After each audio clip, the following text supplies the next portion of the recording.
बोलो जयकारा बोल मेरे श्री गुरु महाराज की जय। बोलो साचे दरबार की जय। जालू परमहंस जी महाराज की जय। एक रोज को हाट के बहुत से लोग हाजिर खिदमत मुबारक यानी शुभ सेवा में उपस्थित हुए और एक औरत की निस्बत शिकायत गुजरानी की कि इसका चाल चलन बहुत मशकूक यानी संदिग्ध है। हम लोग तो इसे समझा बुझाकर थक गए। आप कृपा करके इसको समझाइए, वरना इसकी आदमोरफ्त यानी आना जाना मकान कृष्ण द्वारे में बंद कर दीजिए। इसकी वजह से हमारी मस्तूरात यानी स्त्रियां बदनाम होती हैं और हमारी भी बदनामी होती है। श्री महाराज जी ने फरमाया कि हमको एक नकल याद आई कि एक चमार का लड़का घर से लड़कर भाग गया और दूसरे शहर में जाकर गदागरी यानी भीख करने लगा। वहां के महापंडित के घर जाकर भीख मांगी। माई साहिबा ने पूछा, क्या तू ब्राह्मण है?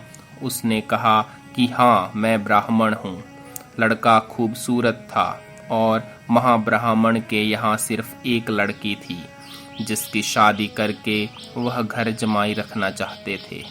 उन्होंने उस लड़के से जात पात गोत्र वगैरह की निस्बत और ज्यादा दरियाफ्त किया तो उसने कह दिया, मुझको ज्यादा हाल मालूम नहीं है। उन्होंने उसको वैसे ही घर में रख लिया और पढ़ाना लिखाना शुरू कर दिया। जब कुछ अरसा में पढ़ लिख गया तो लड़की की शादी कर दी। कज़ाकार यानी दुर्भाग्यवश लड़के का बाप उसे ढूंढता हुआ वहां आ निकला। लड़के ने उसको पहचान लिया और कहा कि देख, यहाँ तो यह हाल है, अब तू अपनी जात जाहिर न करना। मैं पालकी वगैरह लेकर तुमको लेने आऊंगा।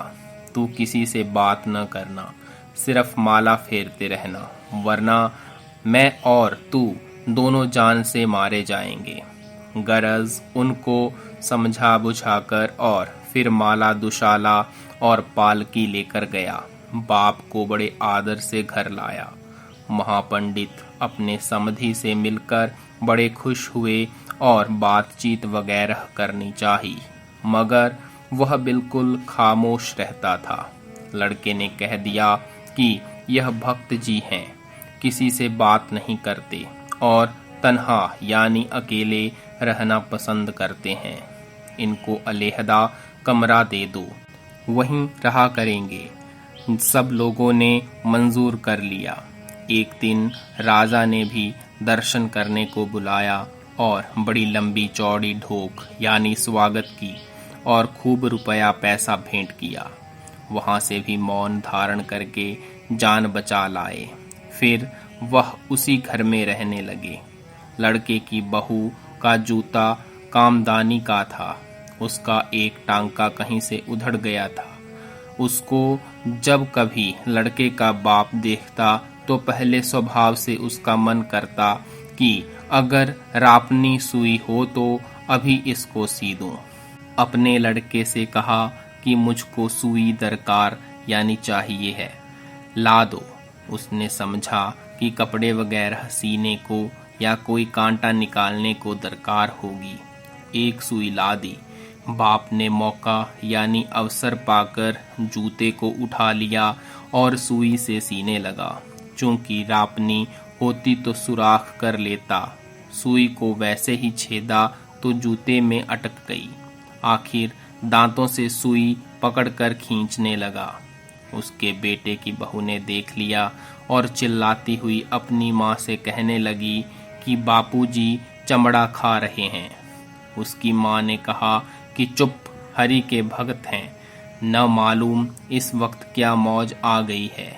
भक्तों की लीला भक्त ही जानते हैं। यह बात रफा दफा हो गई, मगर चोर की दाढ़ी में तिनका।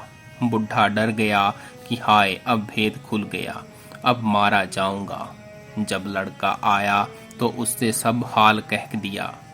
उसने भी अपना सिर पीट लिया और दोनों आदमी रातों रात घर से निकल भागे। जब महापंडित आए और समधी और दामाद को गायब पाया तो माजरा दरियाफ्त किया।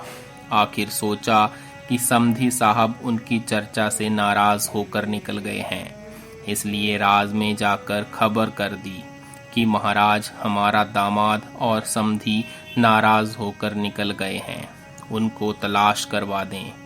उसी वक्त सवार चारों तरफ गए और ढूंढ कर ले आए।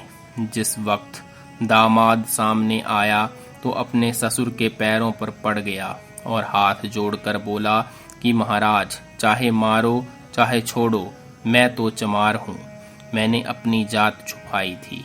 यह सुनकर महापंडित बोले, अबे चुप, बोलो मत, हम भी ब्राह्मण नहीं चमचेड़ हैं, बात अंदर ही अंदर रहने दो। जब दूसरे दिन महापंडित जी राजा से मिलने गए तो उन्होंने दरियाफ्त किया कि कल तुम्हारे दामाद ने बड़ा बखेड़ा किया। क्या बात थी? महापंडित हाथ जोड़कर बोले कि अन्नदाता, जान की अमान यानी सुरक्षा, असल में वह लड़का चमार है और मैं भी ब्राह्मण नहीं चमचेड़ हूँ। यह सुनकर राजा साहब बोले, चुप रहो, किसी और से मत कहना, हम भी ऊंच जात नहीं, हम भी चमरंग हैं। सो साहबान, आप उस बाई की निस्बत ही कहते हैं। अगर निगाहे गौर से देखा जाए तो ऐबों से पाक यानी पवित्र उसी की यानी प्रभु की जात है, वरना सब ऐब से भरे हैं। गरत चश्मे खुदा बीनी व बख्शंद, नबीनी हेच कस आजीज तर अज खवेश, यानी यदि तुझे प्रभु को देख सकने वाली आंख प्रदान कर दी जाए तो तू किसी को भी अपने आप से कम और तुच्छ नहीं देखेगा। कोई चमार है तो दूसरा चमचेड़ है और तीसरा चमरंग है। किसी में कुछ ऐब है तो किसी में कुछ ऐब है, मगर जैसे अपने टट्टी धोने व आपदस्त यानी शौच जाने के बाद धो लेने में भी नफरत नहीं आती और दूसरे का पखाना देखकर जी मतलाता है, वही हाल है। औरों के जरा से ऐब भी बहुत दिखाई देते हैं। नासेह याफ्तम नासेह, खुद न याफ्तम, यानी मैंने औरों को उपदेश देने वाले बहुत से देखे हैं पर स्वयं को उपदेश देने वाला कोई नहीं देखा। बोल जयकारा बोल मेरे श्री गुरु महाराज की जय।